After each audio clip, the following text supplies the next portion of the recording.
Assalamualaikum warahmatullahi wabarakatuh. Kami dari kelompok 2 kelas TIFRP 18 CIDA. Sebelumnya perkenalkan, nama saya Dewi Kania. Di sini kelompok kami akan mempresentasikan materi mengenai gateway server dan NAT server dari mata kuliah jaringan komputer.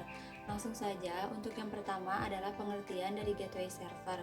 Gateway atau gerbang jaringan adalah suatu perangkat yang menghubungkan jaringan komputer dengan media komunikasi yang berbeda, sehingga informasi dari satu jaringan komputer bisa diberikan kepada jaringan komputer lain yang protokolnya tidak sama.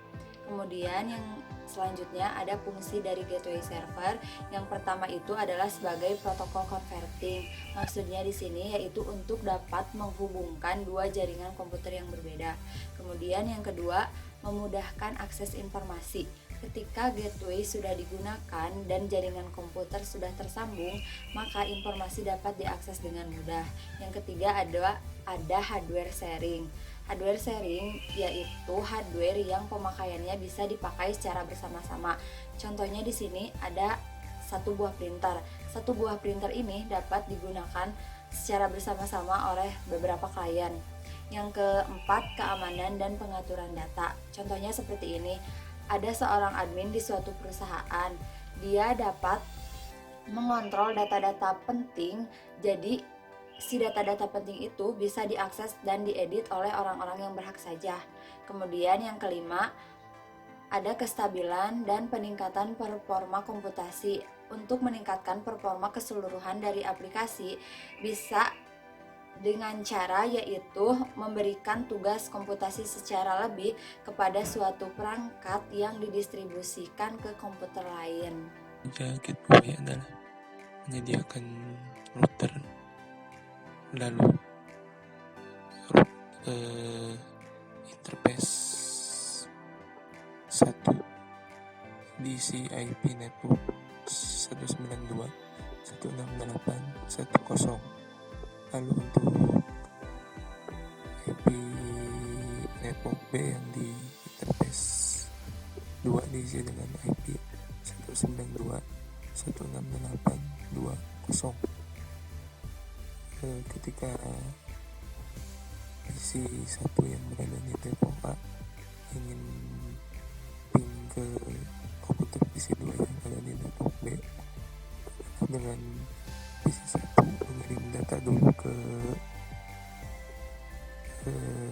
IP network A atau interface 1, lalu dikirim ke IP network B yaitu interface 2, lalu terakhir dikirim ke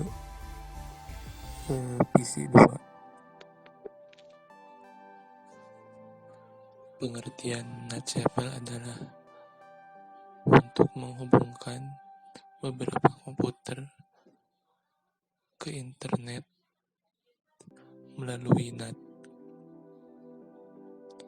Karena NAT mampu menghubungkan komputer ke internet hanya dengan menggunakan IP NAT.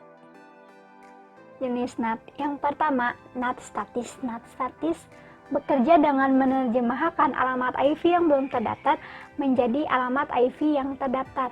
NAT statis biasanya menerjemahkan alamat IP privat menjadi IP public sehingga IP privat bisa terkoneksi ke internet tanpa harus mengganti alamat IP address.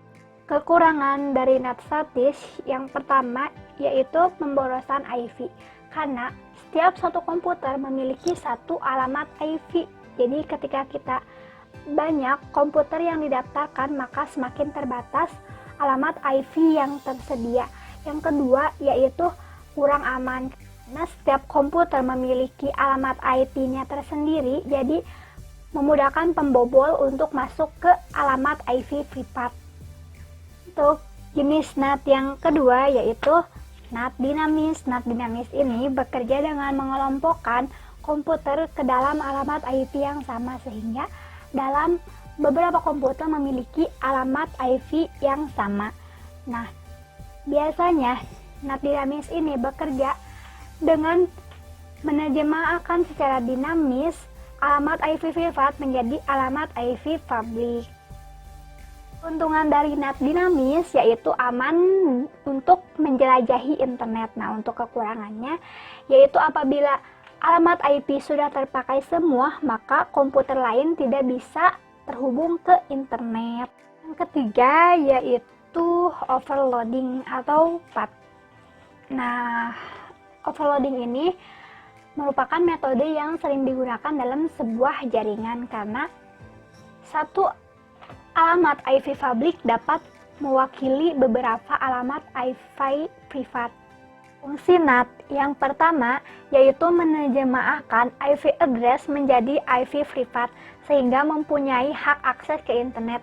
Kedua, meningkatkan fleksibilitas suatu jaringan. Ketiga, meminimalisir duplikasi alamat IP pada suatu jaringan. Yang keempat, meningkatkan keamanan suatu jaringan.